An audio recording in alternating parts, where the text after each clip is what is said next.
ഈശോ മിശിഹായ്ക്ക് സ്തുതിയായിരിക്കട്ടെ. പ്രിയപ്പെട്ട സഹോദരങ്ങളെ, ഞാൻ ഷിബു ജെയിംസ്. സാമീഡിയ എന്ന നമ്മുടെ യൂട്യൂബ് ചാനലിലേക്ക് എല്ലാ സുഹൃത്തുക്കൾക്കും സ്വാഗതം. 2025 ലോഗോസിൻ്റെ പഠനമാണ് ഈ ചാനലിലൂടെ നടത്തപ്പെടുന്നത്. ഇത് പ്രഭാഷകനിൽ നിന്നുള്ള 3ാമത്തെ വീഡിയോയാണ്. പ്രഭാഷകൻ 43-ാം അധ്യായത്തിൻ്റെ 1ാമത്തെ വീഡിയോ. ന്യായാധിപന്മാരിൽ നിന്നുള്ള മുഴുവൻ ഭാഗങ്ങളും ചോദ്യോത്തരങ്ങളാക്കി കഴിഞ്ഞു. അതിന് സമാനമായി തന്നെ മോക്ക് ടെസ്റ്റുകളും നടത്തിവരികയാണ്. 100 മോക്ക് ടെസ്റ്റുകളാണ് ആകെ നടത്തുന്നത്. 10ഓളം മോക്ക് ടെസ്റ്റുകൾ നടത്തിക്കഴിഞ്ഞു. ഇനിയും 90 മോക്ക് ടെസ്റ്റുകൾ വരെ അവശേഷിക്കുന്നുണ്ട്. അതിൽ പങ്കെടുക്കാൻ താല്പര്യമുള്ളവർ അതിൻ്റെ രജിസ്ട്രേഷൻ ഫീസ് സ്ക്രീനിൽ കാണുന്ന ഗൂഗിൾ പേ നമ്പറിൽ അയച്ചതിനു ശേഷം പേരും ഫോൺ നമ്പരും വാട്സപ്പിൽ അയക്കേണ്ടതാണ്. ലോഗോസ് ക്യൂസ് 2025 പഠന സഹായി ഒരു പുസ്തകം തയ്യാറാക്കിയിട്ടുണ്ട്. അത് ആവശ്യമുള്ളവർ സ്ക്രീനിൽ കാണുന്ന നമ്പറിൽ ബന്ധപ്പെട്ടാൽ അയച്ചു തരുന്നതായിരിക്കും. 200 രൂപയാണ് പുസ്തകത്തിൻ്റെ വില. പോസ്റ്റൽ ചാർജ് കൂടി ചേർത്തായിരിക്കും അയക്കേണ്ടത്. 1ാമത്തെ ചോദ്യം, പ്രഭാഷകൻ 43-ാം അധ്യായത്തിൽ ആകെ എത്ര വാക്യങ്ങളുണ്ട്? 33 വാക്യങ്ങൾ. പ്രഭാഷകൻ 43-ാം അധ്യായത്തിൽ തലക്കെട്ടുകളൊന്നുമില്ല. 42-ാം അധ്യായത്തിലെ പ്രപഞ്ചത്തിൽ ദൈവമഹത്വം എന്ന തലക്കെട്ടിനു കീഴിലാണ് 43-ാം അധ്യായത്തിലെ 33 വാക്യങ്ങളും വരുന്നത്.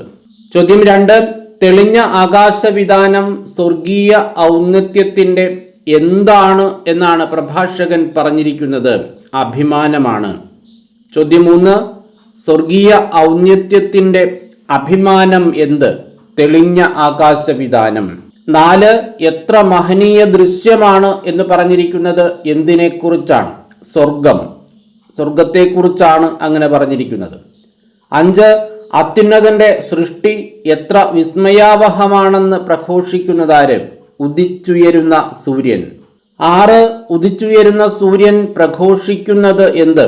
അത്യുന്നതന്റെ സൃഷ്ടി എത്ര വിസ്മയാവഹമാണെന്ന്. 7, ആരുടെ സൃഷ്ടി എത്ര വിസ്മയാവഹമാണെന്നാണ് ഉദിച്ചുയരുന്ന സൂര്യൻ പ്രഘോഷിക്കുന്നത്? അത്യുന്നതന്റെ. 8, മധ്യാഹ്നത്തിൽ ഭൂമിയെ വരട്ടുന്നതാര്? ഉദിച്ചുയരുന്ന സൂര്യൻ. 9, ഉദിച്ചുയരുന്ന സൂര്യൻ ഭൂമിയെ വരട്ടുന്നത് എപ്പോൾ? മധ്യാഹ്നത്തിൽ. 10, ഉദിച്ചുയരുന്ന സൂര്യൻ മധ്യാഹ്നത്തിൽ എന്തിനെയാണ് വരട്ടുന്നത്? ഭൂമിയെ. 11, അതിൻ്റെ അതായത് സൂര്യൻ്റെ എങ്ങനെയുള്ള ചൂട് സഹിക്കാൻ ആർക്കു കഴിയും എന്നാണ് പ്രഭാഷകൻ ചോദിക്കുന്നത്? അത്യുഗ്രമായ. 12, എരിയുന്ന ചൂടിൽ ജോലി ചെയ്യുന്നതാര്? ചൂള ജ്വലിപ്പിക്കുന്നവൻ. 13, ചൂള ജ്വലിപ്പിക്കുന്നവൻ എരിയുന്ന ചൂടിൽ എന്തു ചെയ്യുന്നു? ജോലി ചെയ്യുന്നു. 14, ചൂള ജ്വലിപ്പിക്കുന്നവൻ എവിടെയാണ് ജോലി ചെയ്യുന്നത്? എരിയുന്ന ചൂടിൽ. 15, സൂര്യൻ അതിൻ്റെ 3 ഇരട്ടി ചൂടിൽ എന്തിനെയാണ് ദഹിപ്പിക്കുന്നത്? പർവ്വതങ്ങളെ. 16, അതിൻ്റെ 3 ഇരട്ടി ചൂടിൽ പർവ്വതങ്ങളെ ദഹിപ്പിക്കുന്നതാര്? സൂര്യൻ. അതിൻ്റെ 3 ഇരട്ടി ചൂടിൽ എന്ന് പറയുമ്പോൾ ചൂളയുടെ 3 ഇരട്ടി ചൂടിൽ എന്നാണ്. ചൂളയുടെ കാര്യം പറഞ്ഞതിനു ശേഷമാണ് സൂര്യൻ്റെ കാര്യം പറഞ്ഞിരിക്കുന്നത്. 17, അഗ്നിശരങ്ങൾ ചൊരിയുന്നതാര്? സൂര്യൻ. 18, സൂര്യൻ ചൊരിയുന്നത് എന്ത്? അഗ്നിശരങ്ങൾ. 19, സൂര്യൻ ഉജ്ജ്വല രശ്മികൾ കൊണ്ട് എന്തു ചെയ്യുന്നു? കണ്ണഞ്ചിക്കുന്നു. 20, സൂര്യൻ എന്തുകൊണ്ടാണ് കണ്ണഞ്ചിക്കുന്നത്? ഉജ്ജ്വല രശ്മികൾ കൊണ്ട്.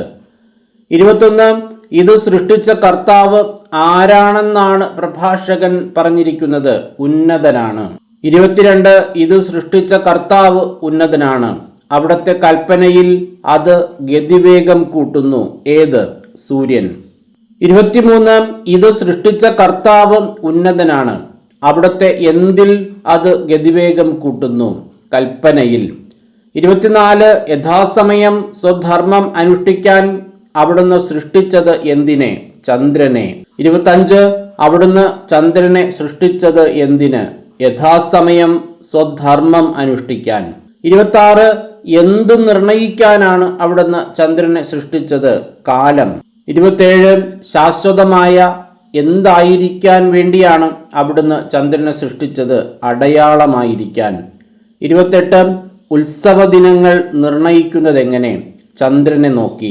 29 ചന്ദ്രനെ നോക്കി നിർണയിക്കുന്നതെന്ത്? ഉത്സവ ദിനങ്ങൾ. 30 പൂർണ്ണതയിലെത്തിയിട്ട് ക്ഷയിക്കുന്ന വെളിച്ചമേത്? ചന്ദ്രൻ. 31 ചന്ദ്രന്റെ എന്തു പ്രത്യേകതയെക്കുറിച്ചാണ് പ്രഭാഷകൻ അധ്യായം 43:7 പറഞ്ഞിരിക്കുന്നത്? പൂർണ്ണതയിലെത്തിയിട്ട് ക്ഷയിക്കുന്ന വെളിച്ചമാണ്. 32 മാസങ്ങൾക്ക് പേരു നൽകുന്നത് എങ്ങനെ? അത്ഭുതകരമായി വളരുന്ന ചന്ദ്രക്കലയെ അടിസ്ഥാനമാക്കി. അത്ഭുതകരമായി വളരുന്ന ചന്ദ്രക്കലയെ അടിസ്ഥാനമാക്കി പേരു നൽകുന്നത് എന്തിന്? മാസങ്ങൾക്ക്. 34 എങ്ങനെ വളരുന്ന ചന്ദ്രക്കലയെ അടിസ്ഥാനമാക്കിയാണ് മാസങ്ങൾക്ക് പേര് നൽകുന്നത്? അത്ഭുതകരമായി. 35 ആകാശ സൈന്യങ്ങളുടെ പ്രകാശഗോപുരം ഏത്? ചന്ദ്രക്കല. ചന്ദ്രക്കല എന്തിൻ്റെ പ്രകാശഗോപുരമാണ്? ആകാശ സൈന്യങ്ങളുടെ. 36 ആകാശത്തിൻ്റെ സൗന്ദര്യമാകുന്നതെന്ത്? നക്ഷത്രങ്ങളുടെ ശോഭ. നക്ഷത്രങ്ങളുടെ ശോഭ എന്തിൻ്റെ സൗന്ദര്യമാകുന്നു എന്നാണ് പ്രഭാഷകൻ പറയുന്നത്? ആകാശത്തിൻ്റെ. 37 കർത്താവിൻ്റെ ഉന്നതങ്ങളിൽ മിന്നിത്തിളങ്ങുന്ന അലങ്കാര നിരയെന്ത്? നക്ഷത്രങ്ങളുടെ ശോഭ. 38 ആരുടെ കൽപ്പനയാലാണ് അവ നക്ഷത്രങ്ങൾ യഥാസ്ഥാനത്ത് നിലകൊള്ളുന്നത്?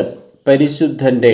39 പരിശുദ്ധൻ്റെ എന്തിനാലാണ് അവ നക്ഷത്രങ്ങൾ യഥാസ്ഥാനത്ത് നിലകൊള്ളുന്നത്? കൽപ്പനയാൽ. 40 അവ ഒരിക്കലും കണ്ണു ചിമ്മുന്നില്ല. ഏവ? നക്ഷത്രങ്ങൾ. 41 ശോഭയാൽ അഴകുറ്റ മഴവില്ലിനെ നോക്കി ആരെ സ്തുതിക്കുവിൻ എന്നാണ് പ്രഭാഷകൻ പറയുന്നത്? സൃഷ്ടാവിനെ. 42 എന്തിനെ നോക്കി അതിൻ്റെ സൃഷ്ടാവിനെ സ്തുതിക്കുവിൻ എന്നാണ് പ്രഭാഷകൻ പറഞ്ഞിരിക്കുന്നത്? ശോഭയാൽ അഴകുറ്റ മഴവില്ലിനെ. 43 മനോഹരമായ ചാപം കൊണ്ട് ആകാശത്തെ വലം ചെയ്യുന്നതെന്ത്? മഴവില്ല്. 44 മഴവില്ല് ആകാശത്തെ വലയം ചെയ്യുന്നതെങ്ങനെ? മനോഹരമായ ചാപം കൊണ്ട്. 45 മനോഹരമായ ചാപം കൊണ്ട് മഴവില്ല് ആകാശത്തെ എന്തു ചെയ്യുന്നു? വലയം ചെയ്യുന്നു. 46 ആരുടെ കരങ്ങളാണ് അത് മഴവില്ല് കുലച്ചിരിക്കുന്നത്? അത്യുന്നതൻ്റെ.